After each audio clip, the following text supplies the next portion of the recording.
இல்லைங்களா, அம்மா இப்போ மாங்காய் வாங்கினது பாரு. மாங்காய் ஊறுகாய் தாளிக்க போகிறேன். சும்மா கொஞ்சமாக தாளிச்சிக்கலாம், பாதி மாங்காய் வரைக்கும் தாளிச்சிக்கலாம். இப்போ சாப்பாட்டுக்கு இல்லை அவருக்கு. அம்மா செய்ய போகிறேன். வாங்க வீடியோக்குள்ளே போகலாம். சிம்பிளாக தான் செய்வேன் அம்மா.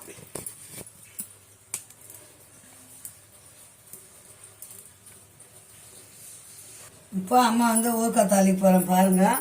நல்லெண்ணெயில் தான் தாளிக்கணும் ஊறுகாய். எப்போவுமே நல்லெண்ணெய் தான் தேவைக்கணும்.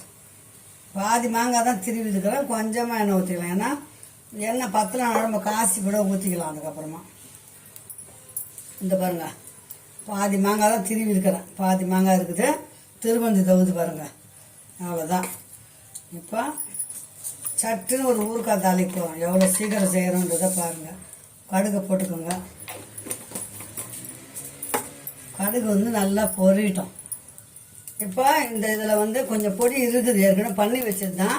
அது என்ன பண்ண, வெந்தயம், கடுகு, பெருங்காயம் வறுத்து பவுடர் பண்ணி வச்சுருக்கிறேன்.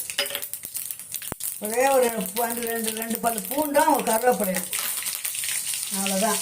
இப்போ சிம்மில் வச்சுருங்க. சிம்மில் வச்சுட்டு ரெட் சில்லி பவுடர்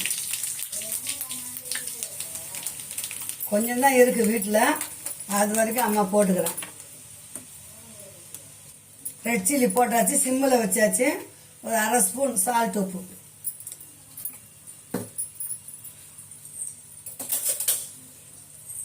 கொஞ்சம் மிளகாத்தூள் கூடவே இந்த மாங்காய் இது பார்த்தீங்களா, மாங்காய் இதை இதில் போட்டுக்கலாம் பாருங்க. அவ்வளோதான். இது ஒரு 10 நாளுக்கிட்ட வரும். கொஞ்சம் கொஞ்சமாக தாளிச்சிக்கலாம். மழையாக இருக்குது, வெயிலில் வைக்க முடியாது, அதனால் கொஞ்சமாக தாளிச்சிக்கலாம். நம்ம வதக்கும் போது எண்ணெய் பத்தலன்னு வச்சுங்க, நல்லெண்ணெய் கொஞ்சம் சூடு பண்ணி கூட சேர்த்துக்கலாம்.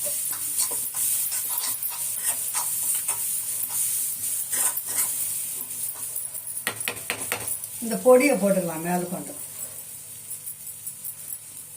அது மட்டும் ஒரு ஸ்பூன் தான் இருந்தது அந்த பொடி. பாதி மாங்காய் தானே, அப்படியே போட்டேன்.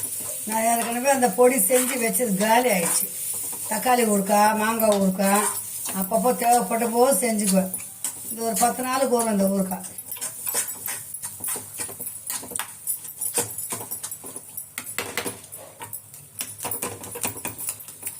நாளைக்கு தான் டேஸ்ட் நல்லாயிருக்கும். இன்றைக்கி செய்து வச்சுட்டேன். அவ்வளோதான், போட்டுக்கல. ஊறுகாய் ரெடி. சூப்பரான மாங்காய் ஊறுகாய் ரெடி. ஓகே, பாய் சொல்லலாம். மீண்டும் அடுத்த வீடியோ சந்திக்கலாம். பாய் சொல்லலாம். காரம் உரப்பு அதிகமாக இருக்குது. ஓகே, பாய். சூப்பரான மாங்காய் ஊறுகாய் ரெடி ஆயிடுச்சு. ஆற விட்டு ஒரு பாக்ஸில் போட்டு வச்சுக்கோங்க. வெயில் வந்தால் ஒரு நாளைக்கு வெயிலில் வச்சு எடுங்க. வெயில் இல்லைன்னா கொஞ்சம் நான் ஃப்ரிட்ஜில் வைப்பேன். எடுத்தா வெயில் வந்தால் வெயிலில் வைக்கலாம். போதும் பாருங்க. சூப்பரான மாங்காய் ஊறுகாய் ரெடி ஆயிடுச்சு. ஓகே சொல்லுங்களா, பாய். மீண்டும் ஒரு நல்ல வீடியோ சந்திக்கலாம். பாய்.